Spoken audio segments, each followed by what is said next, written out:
Welcome to the Open Door. Jim Hannick here with fellow panelists Mario Ramos-Reyes and Valerie Niemeyer.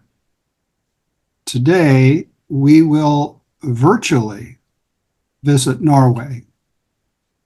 What's going on there with Christian democracy, and what's going on in nearby Sweden? What sources do our Scandinavian friends draw on to build a creative alternative to politics as usual? And what sources do we in the U.S. share with them? Our welcome and special guest is Eilev Hegstad. He is working on a PhD with the title, The Role of Ethics Committees and Moral Experts in Democracy. Hegstad has a master's degree in political science from the University of Oslo. His professional interests are the role of knowledge and expertise in politics, ethics committees, democratic theory, and political ideologies. He's done research at Oxford University, and just last year, a book that he edited, Kristendemokrati, appeared. Let's begin in prayer.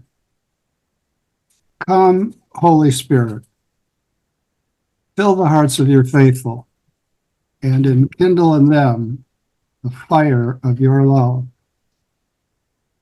Send forth your Spirit, and they shall be created, and you shall renew the face of the earth.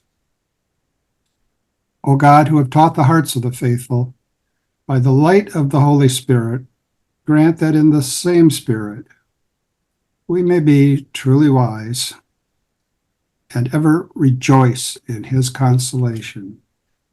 Through Christ our Lord. Amen. Well, how did Christian democracy come to the Nordic countries? Well, first of all, thank you for having me and showing interest in my work, especially a book that is published in Norway in Norwegian.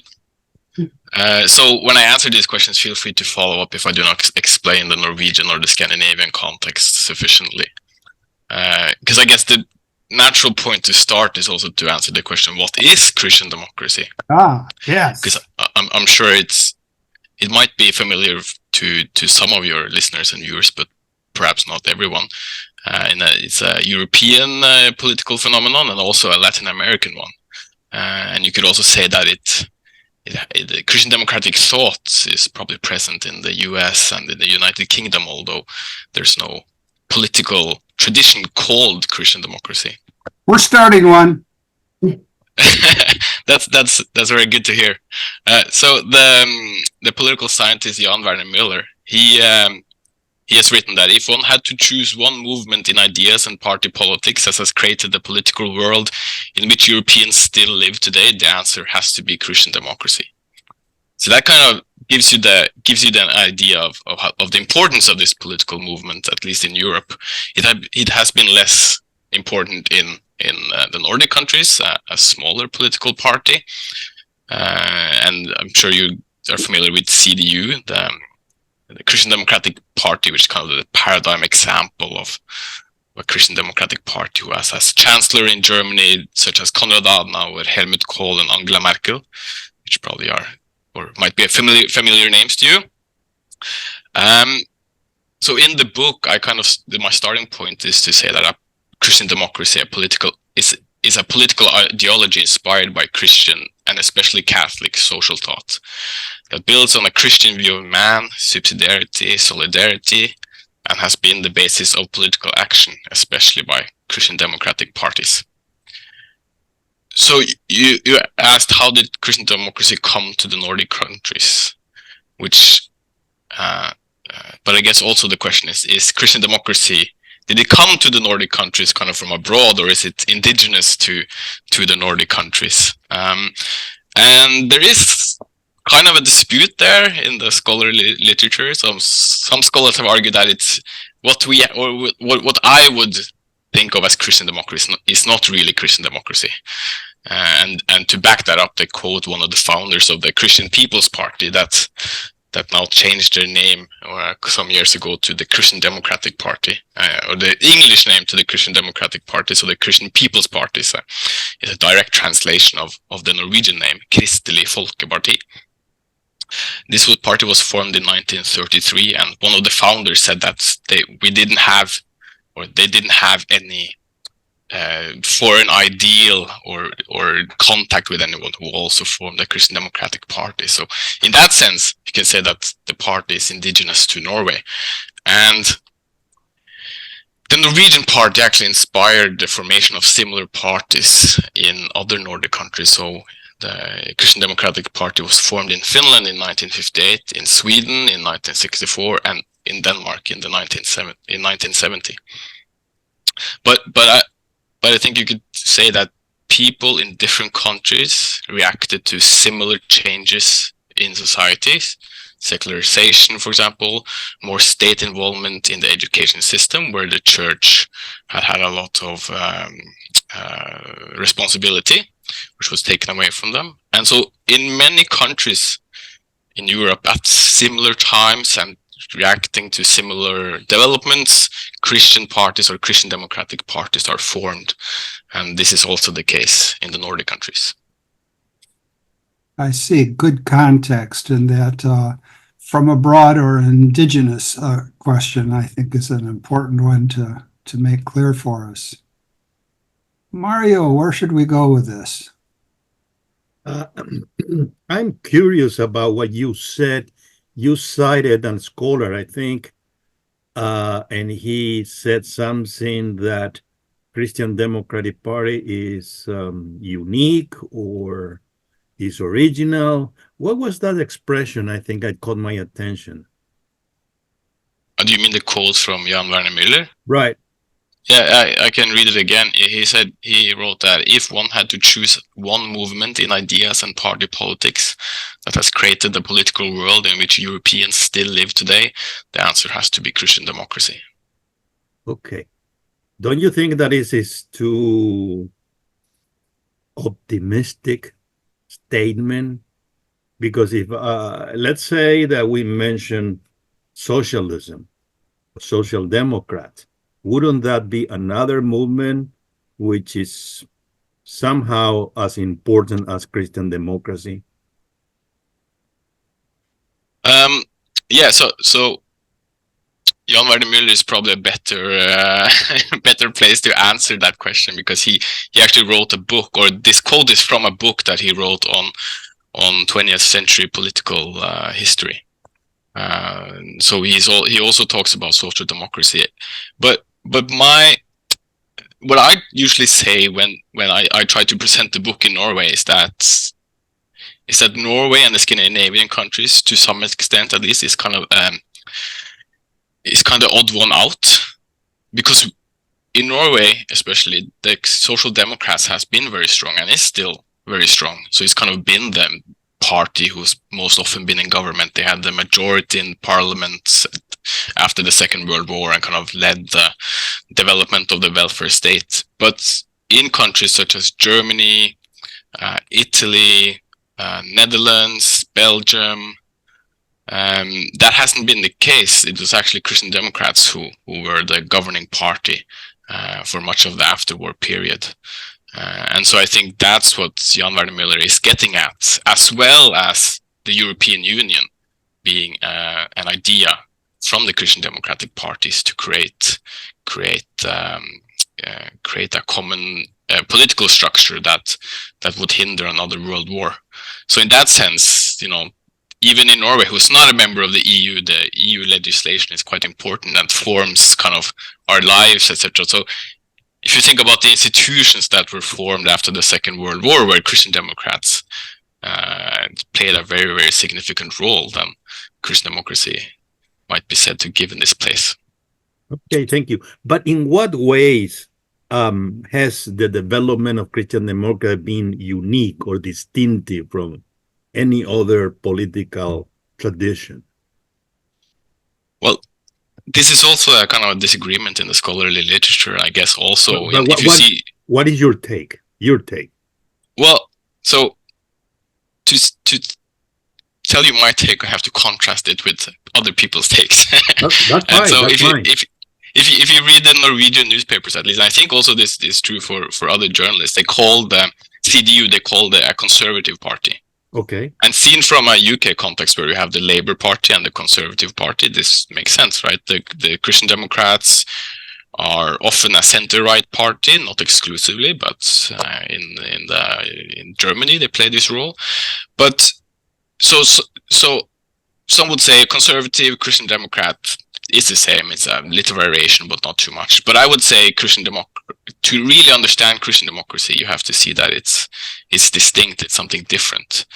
And part of this is obviously the political principles that the movement is based on, but also that it grew out of laymen's movements, Catholic laymen movements, Protestant laymen's movements in the case of Norway.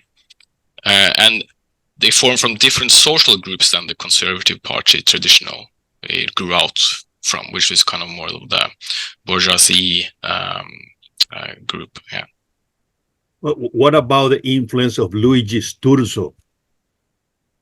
Yeah, he's very important, and he's also Please. part of the book actually. So he formed. So some have called it the first Christian Democratic Party in Italy in 1919. Okay, thank you. All right, Valerie, what's on your mind here? Well, yeah, I was wondering if you mentioned kind of the core principles of Christian democracy, and I just was wondering if you could give us a brief kind of overview how you describe subsidiarity, solidarity, social market economy, and popularism as far as being, and how you help people understand those core tenets of Christian democracy. Yeah, so Christian democratic politics, at least as it's arisen and in many party programs, you see these principles, and some place they're called something different, and they're described a bit different, but there's some kind of key elements, and then subsidiarity is one important element. It's a thought about how to distribute power in society. The term originates in Catholic social teaching, especially the encyclical Quadragesimo Anno from 1931, which kind of has the formulation that is most often used to describe the principle of subsidiarity. But the starting point is that different communities have different responsibilities and goals. So the family, for example, has responsibility regarding the formation of its members. And the idea is that the role of the state has been compared to that of a conductor who has the responsibility for making different members of the orchestra play well together, so that the state has kind of a responsibility for the overall functioning of society, and that the smaller bodies or the smaller communities can fulfill their tasks.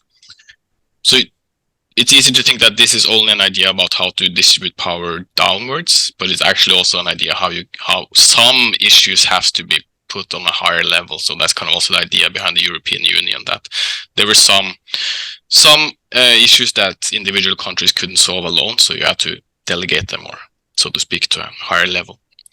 So solidarity is probably a concept that's more familiar to many people. It's based on an idea of common humanity, which includes everyone across class, social, and economic backgrounds.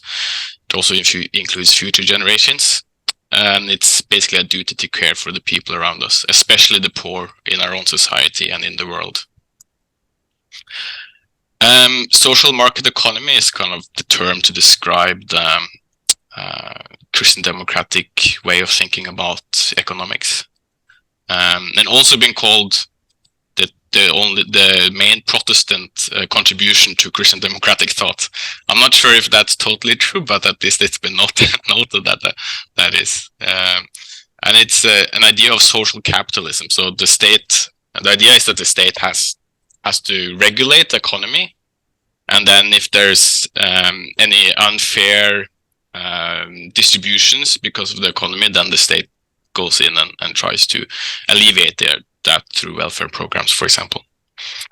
The idea of popularism is quite important to Christian democratic parties. As I said, that the Norwegian Christian Democratic Party, and this is also the case for other Christian democratic parties, has the term People's Party within them, and that's an idea of being the parties that represent the whole nation rather than only some of its parts, and strive for the common good.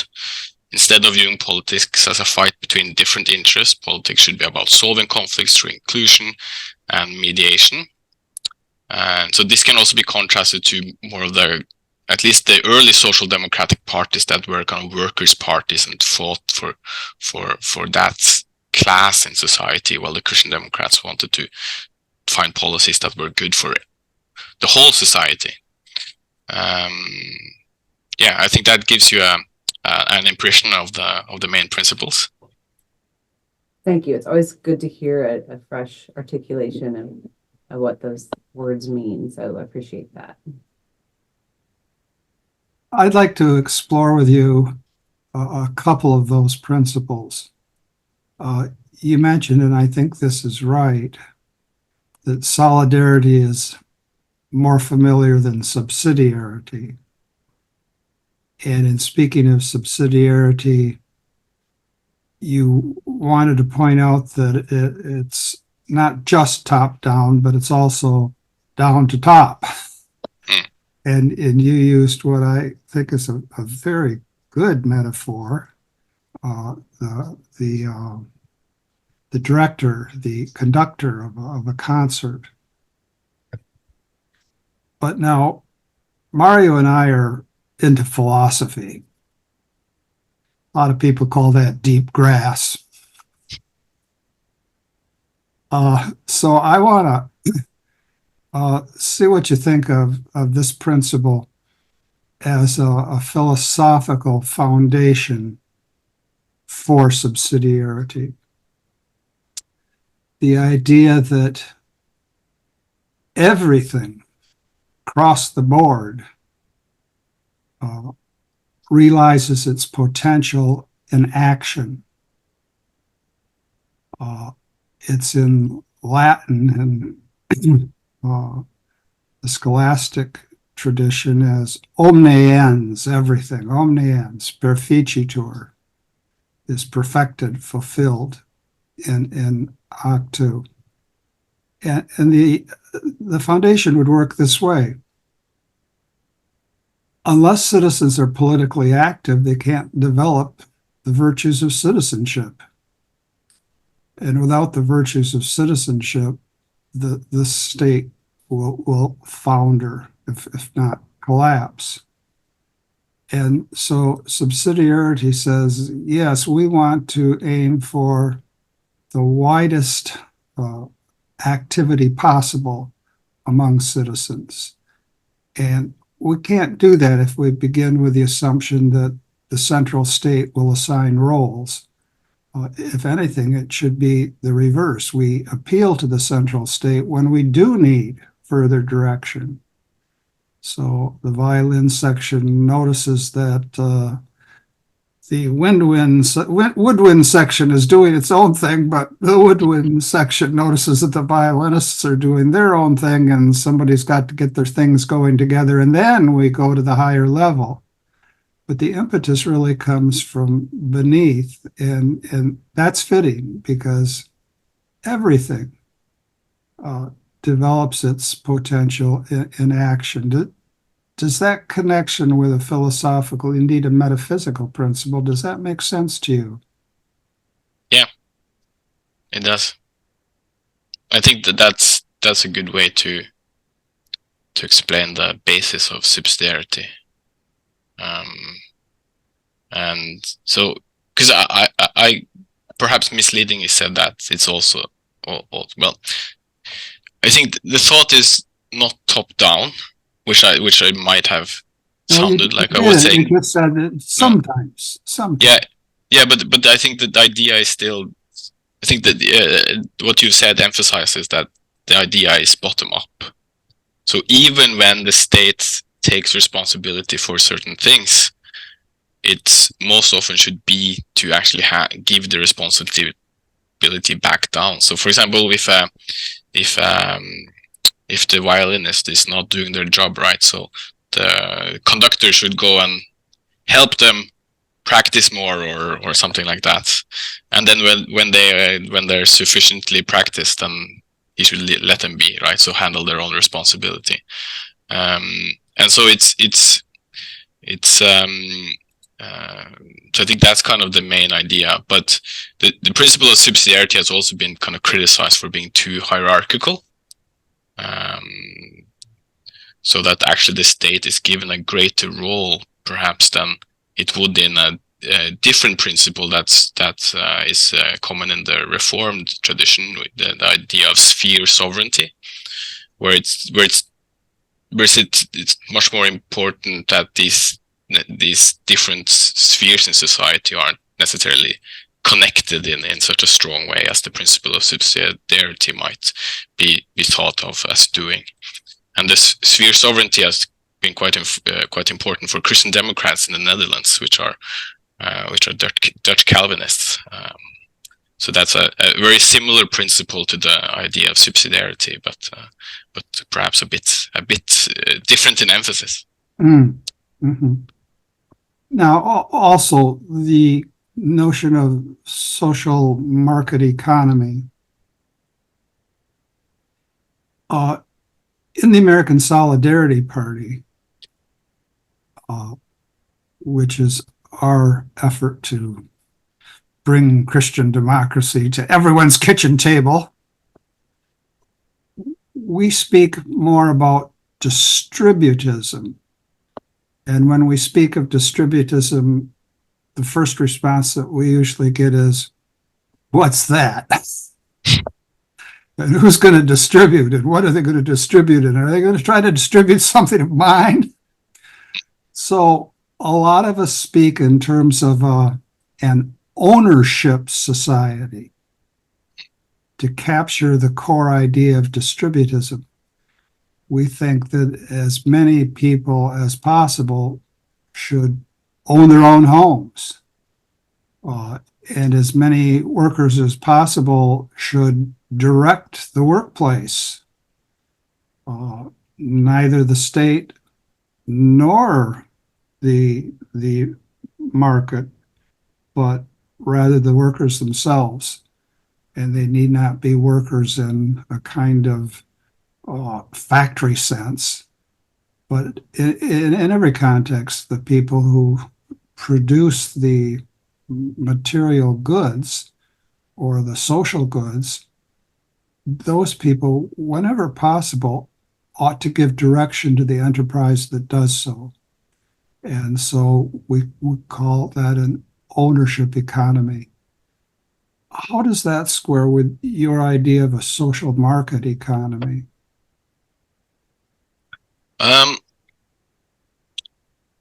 I think I see that distributism isn't necessarily a very well-known term.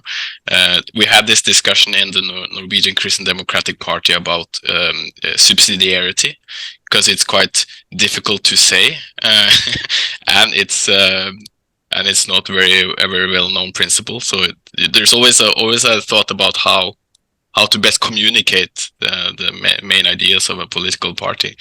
But I think distributism is or the idea behind distributism, which is mainly British, or had British inspiration, right, from G.K. Chesterton and Hilaire Belloc, if I'm not mistaken. Yes. So I actually thought about including more of that in the book. But I asked some other scholars about Christian democracy that thought that it was it shouldn't be included in a book on Christian democracy. But after I finished the book, I thought that that's actually a mistake, because there's distributism and ideas in the social market economy, which are mainly, I guess, German based, or at least the term is, are very, very similar. And I really like the quote from G.K. Chesterton about too much capitalism does not mean too many capitalists, but too few capitalists. And I think that summarizes very well the idea that, or the ideas that you said about the ownership. You know, we motto. also work with a term, and this is a term that has been used in the United States for some time: economic democracy. Hmm. Now, I'm sure that has its own ambiguities, but economic democracy, I think, is a useful concept here as well. Well, And I Mario, also, oh, I'm sorry. Go no, ahead. no. If you want to, if you could connect this idea of social market economy or distributism and subsidiarity, I think it makes a lot of sense to see those two in relation, because the idea that people have ownership of their houses and their workplace, etc., also makes sense, and in that they're responsible. They have the ability to take responsibility for their lives, and owning a house is set you in a position to choose more freely what you want to do with your life than the opposite. So I think these two ideas actually perhaps go pretty well together. And that connects very well with the Thomistic connection between free choice and self-direction and moral responsibility. Yeah. Given self-direction, we certainly have moral responsibility. Well, Mario? Well, I don't know where to go because there's too many issues there. Grab the one that's slithering by and trying to escape. Perhaps this is a comment, and then I'm going to raise a question. Perhaps what make some people, particularly from Latin America, very confused is the term distributism. I don't like to use it. I understand why it's being used and the tradition and all that. But I would like to use the term entrepreneurship. We need people who, yes, owners in society, but they are the protagonists of their own destiny. In order to do that, they then need to work in order to get their own property. And so we need to multiply middle-sized businesses all over the society in general. And I think that's a goal.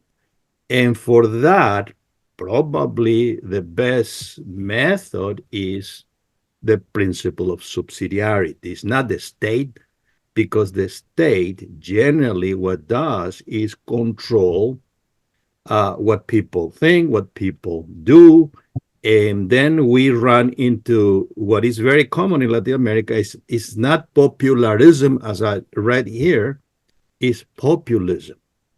And then, Steve, everything that the private sector does. That's my take on that. We can expand this more, but what I'm very curious about this beautiful presentation is the reference that you are making about ethics and democracy, and also something that caught my attention about ethics committee. What is the role of ethics committee?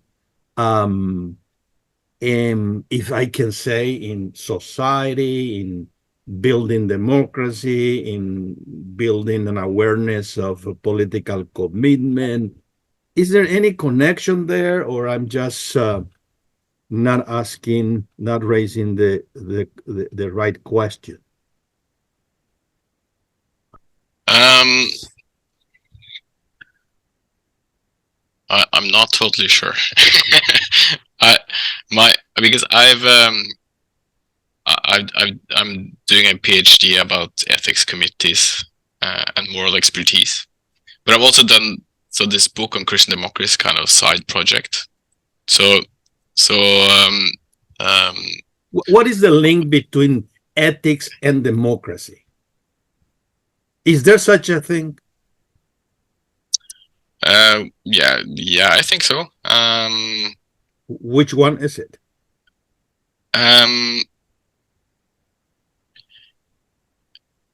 I'm not 100% certain.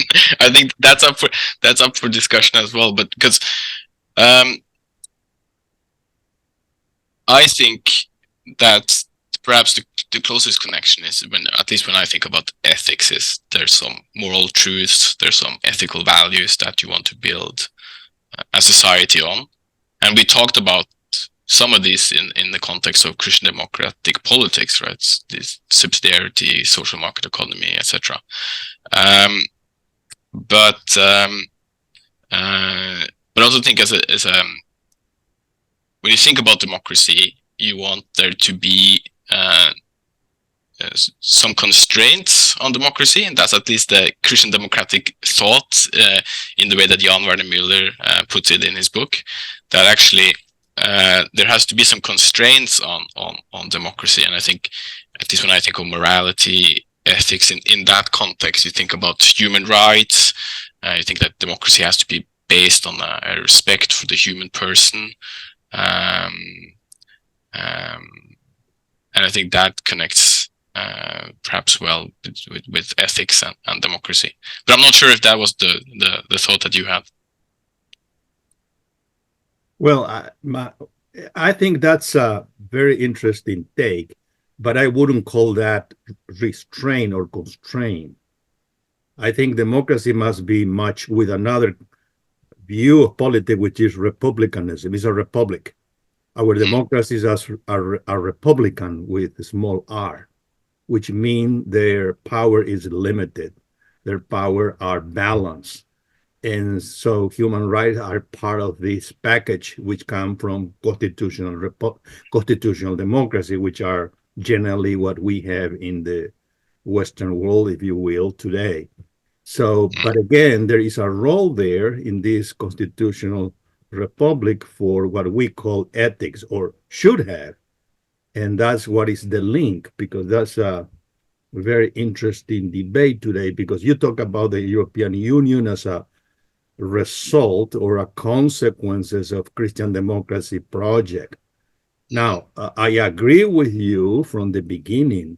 I don't agree that this model of which we have today of European Union is what the founders of Christian democracy thought. That is a model completely different, because this is pretty much top down and doesn't take care much about what people in the base, if you will, are thinking about values.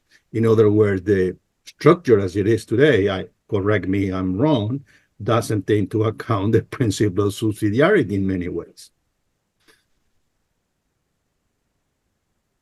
No, I think, and that's a pretty common criticism of the European Union, right? That it's too detail oriented and actually trying to legislate on a lot of issues that nation states should be carrying them out for themselves. So, coming from Norway, which is not a member of the European Union, I think the Norwegian public would agree very much with that criticism. and I think also for many, for me at least, I think it's quite easy to agree that the European Union hasn't necessarily turned out how the founders saw that it would develop or hoped that it would develop, but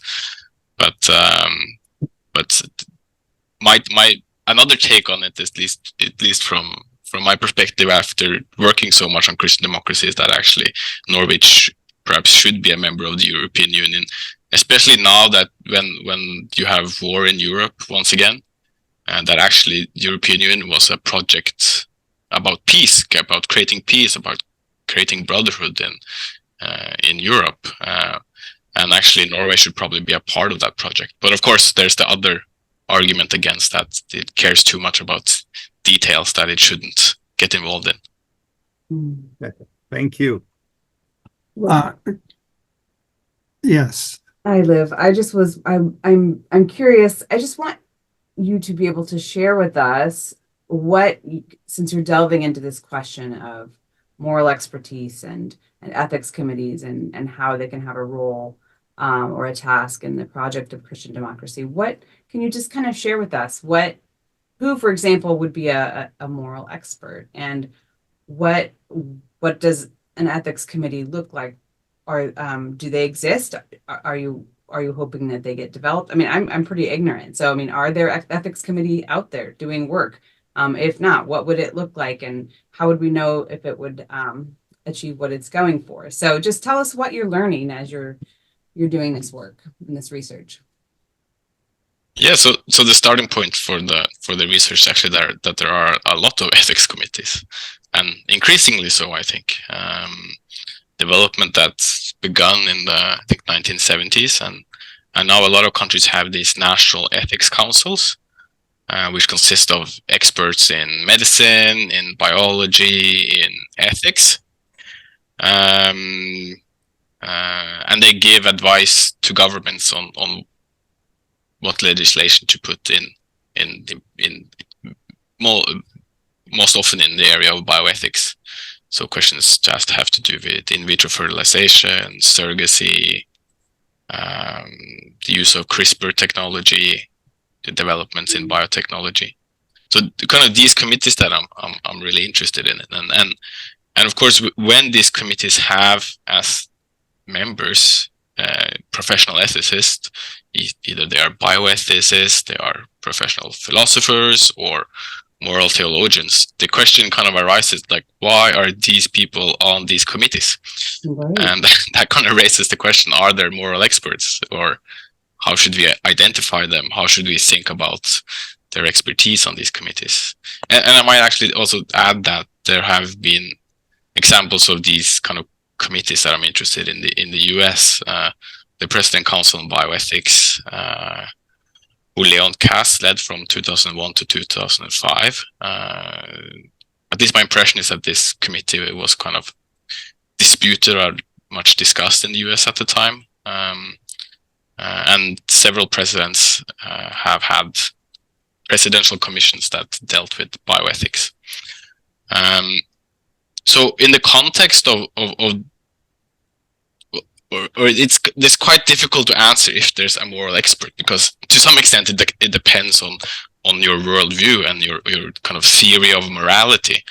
So as a Christian, you would, someone knowledgeable about the Bible, about the Christian tradition would be someone you would want to listen to on moral questions.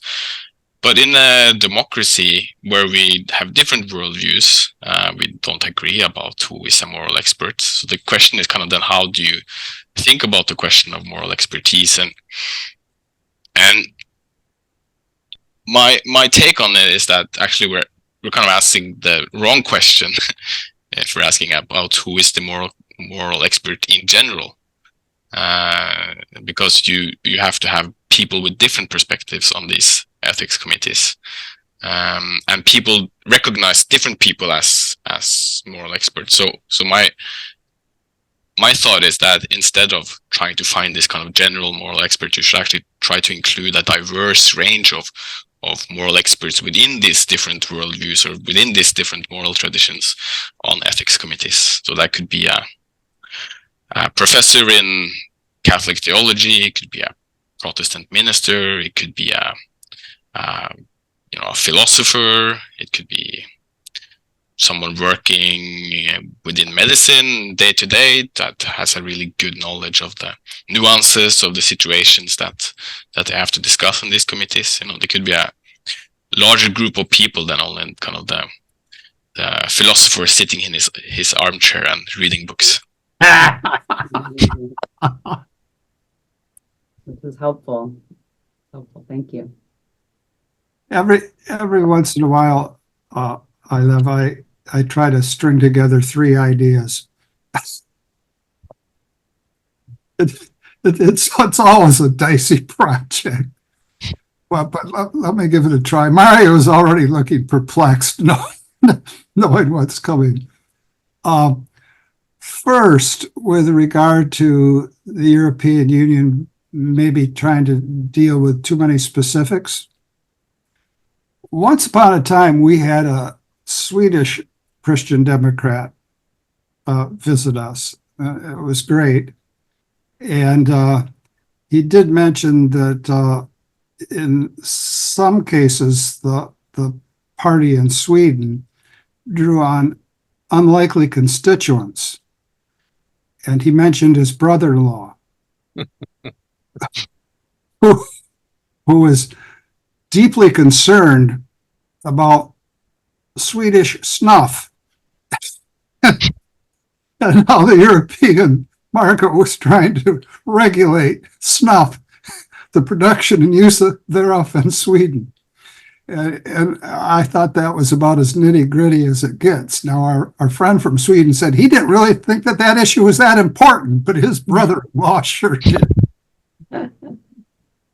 Now, the second thought, by way of easy and unnatural transition,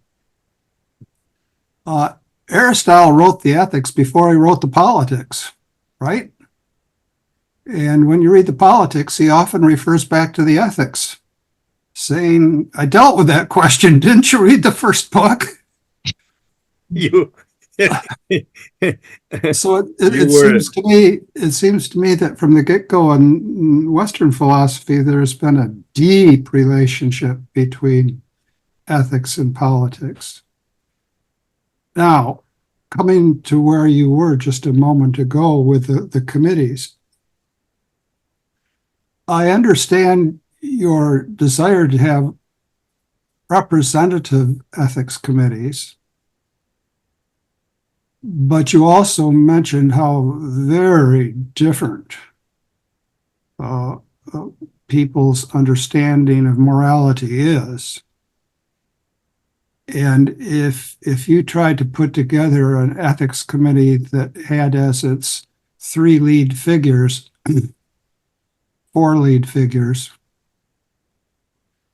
Aquinas, Kant, Nietzsche, and John Stuart Mill, I don't think they'd get past their first meeting unless they were content to engage in niceties in hope of being well fed at the banquet following the inaugural session. And in fact, Leon Kass's leadership was sharply contested by the secular left. And you'd never get Peter Singer and Leon Kass on the same committee. And in terms of, you mentioned this too, hospital ethics committees, oftentimes there's no frills attached utilitarian on the committee who would just as soon take organ transplants from one person, supposing he could get enough transplants in order to save 5 other people, and give a sterling utilitarian defense of that. And others on the committee would be absolutely appalled. And so I wonder if an ethics committee that we thought really went to the heart of the matter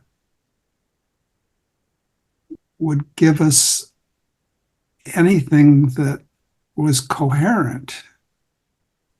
It seems to me that if it were to write its report and do justice to the members on the committee, Section 1 would be at odds with Section 2, which would be at odds with Section 3, and so forth.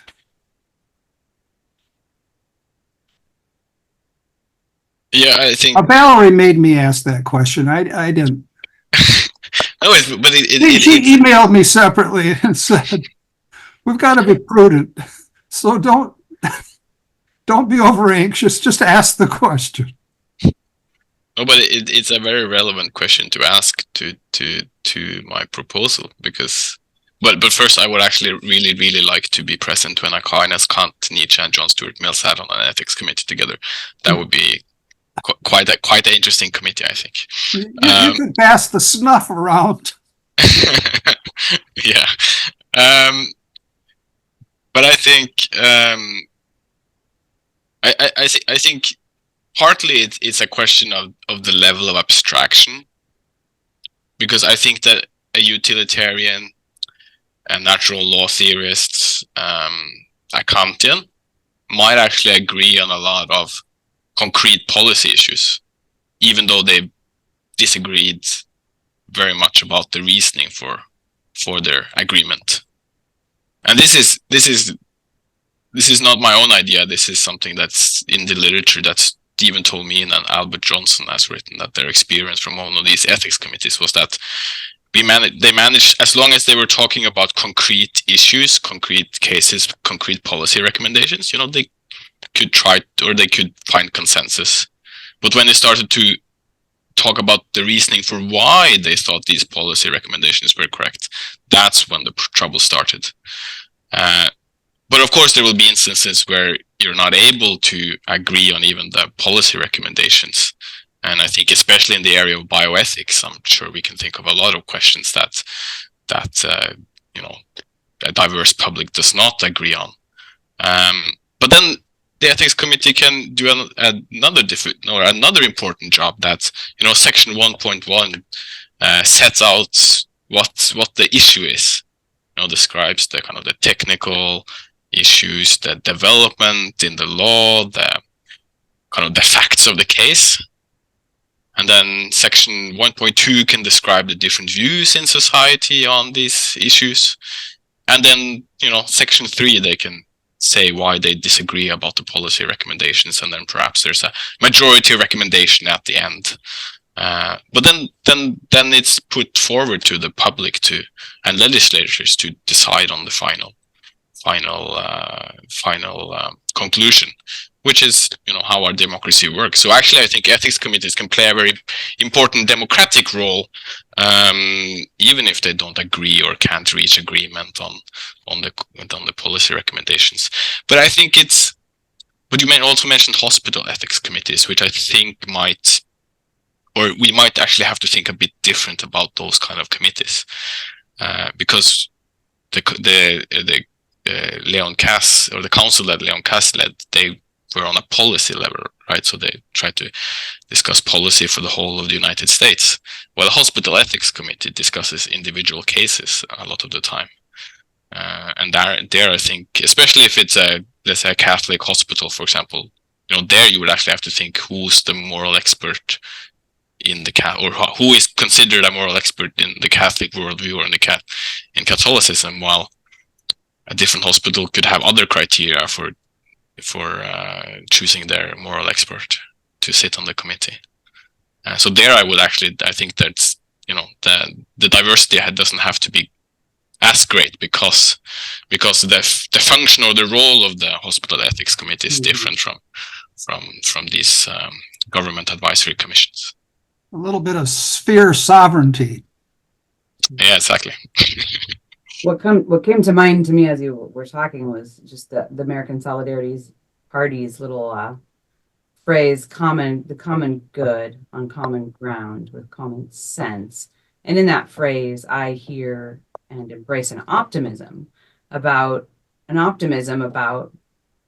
the project of finding common ground and looking for what does all of our common sense sort of, what resonates. And while that's challenging, I appreciate what you're saying about the need to have a sort of optimistic and thorough approach where people feel that various voices are being heard in what is a very diverse and a very diverse society that we're living in. So I think it is a tremendous challenge, but worth the endeavor of trying to do what you're saying as far as having a real diverse representative of perspectives and then seeing how actually in the end we all do have a certain amount of common sense and human impulses that we can find a surprising amount of common ground on. So I don't know, I guess I'll choose optimism while at the same time recognizing that there's going to be a lot of dead ends and tensions and fruitlessness too in the project.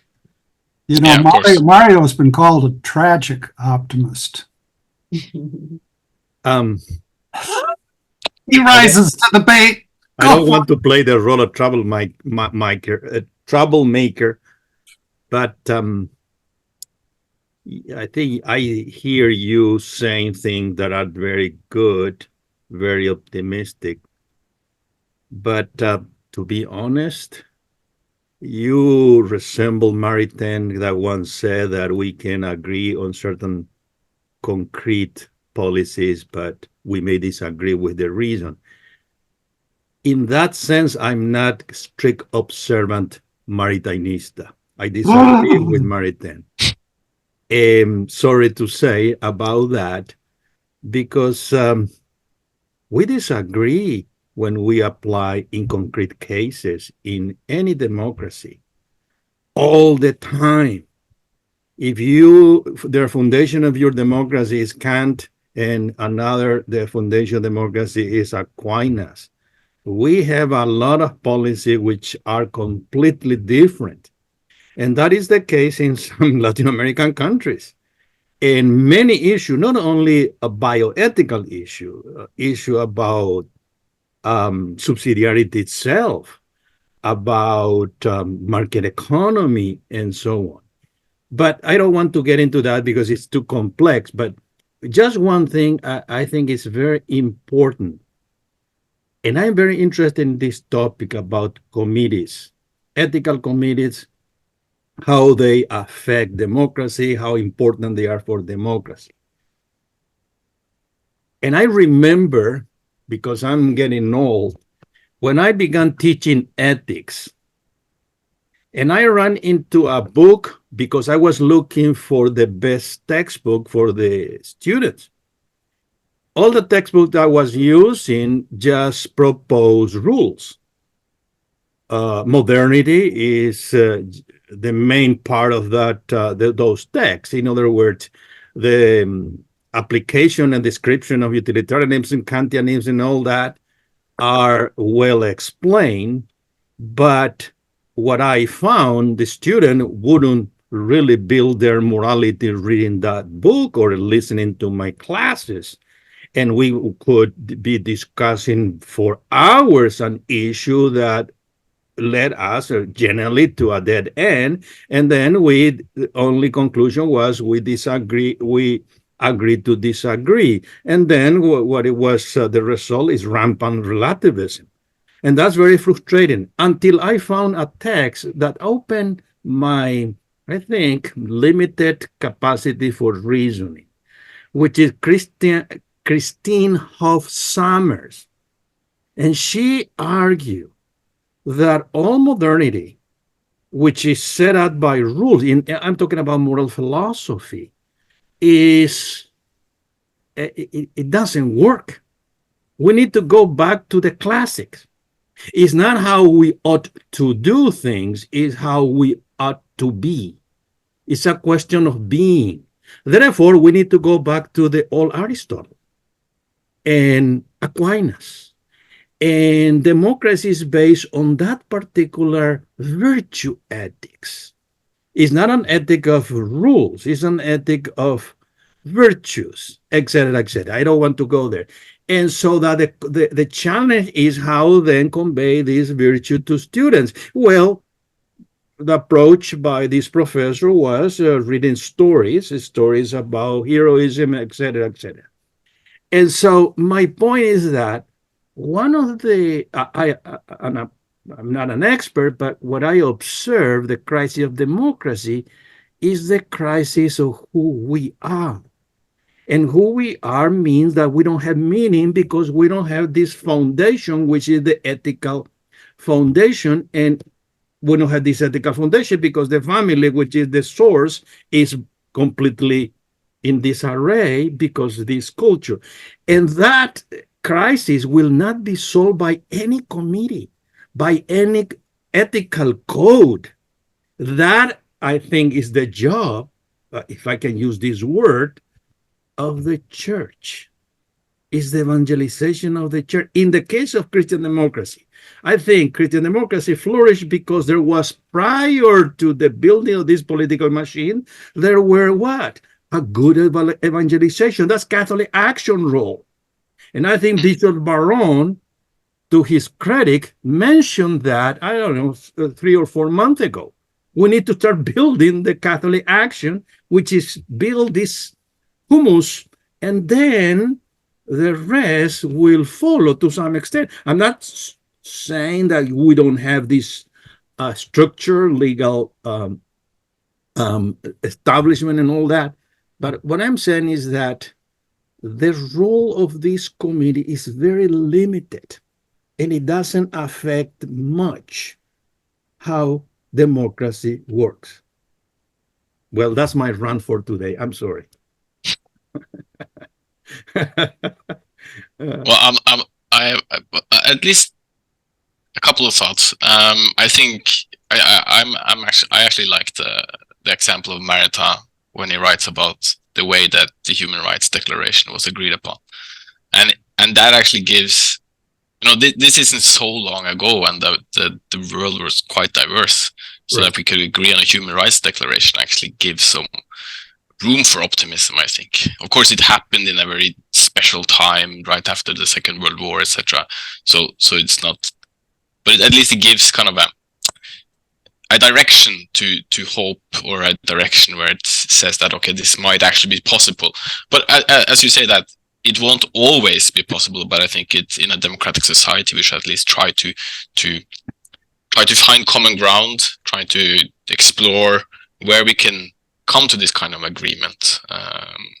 But of course, it won't always be possible. And that brings me to kind of a second thought when you were speaking. I thought about, isn't that a good, when we can't agree on these kind of issues, isn't that a good argument for increased decentralization? Actually, the principle of subsidiarity, that's, you know, different communities, different families, with different worldviews, with different views on, you know, not just bioethics, but other types of questions, should actually get as much,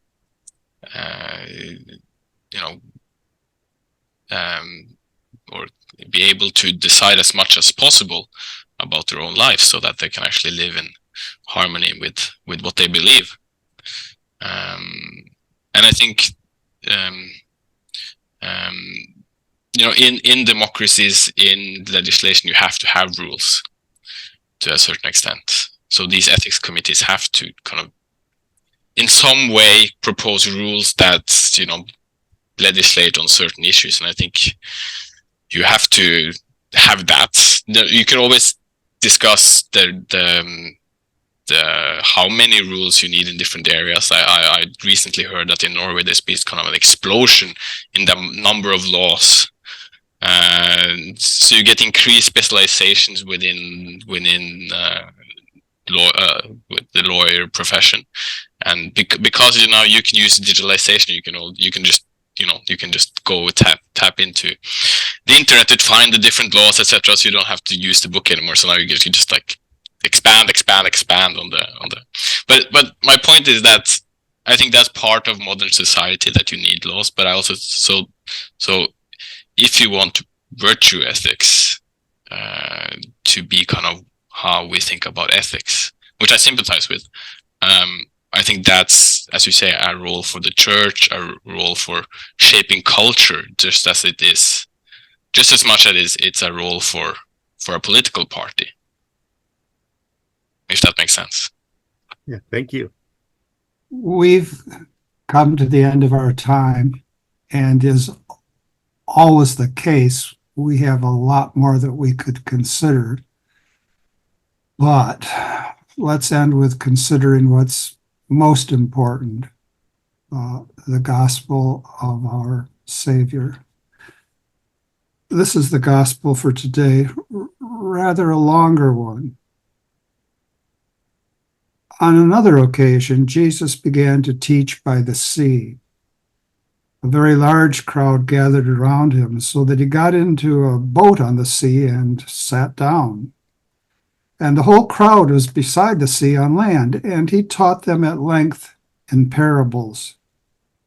And in the course of his instruction, he said this to them. Hear this, a sower went out to sow, and as he sowed, some seed fell on the path, and the birds came and ate it up. Other seed fell on rocky ground where it had little soil. It sprang up at once because the soil was not deep, and when the sun rose, it was scorched, and it withered for lack of roots. Some seed fell among thorns, and the thorns grew up and choked it, and it produced no grain.